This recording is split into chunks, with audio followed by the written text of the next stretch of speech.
buong Barangay Wawa sa pamumuno ng Bagbuti, Kapitana Rosa Rivera Flor, sa kanyang mga kagawad.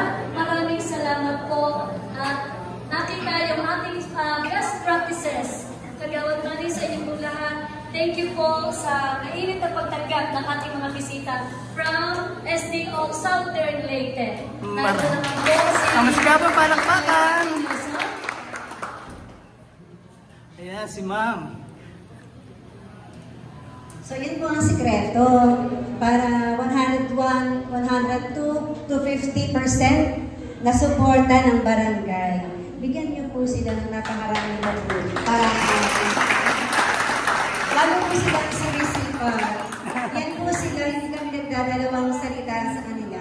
Dahil kitang-kita po talaga yung epektibong partnership sa kanila. Kahit po 10 oras ng gabi, i-check niyo yan sila, hindi po kayo magdadalawang salita. Yun po, halimbawa meron po tayong mga partners sa barangay, nagbigyan na nagbigyan kahit maliit, malaking accomplishments nila.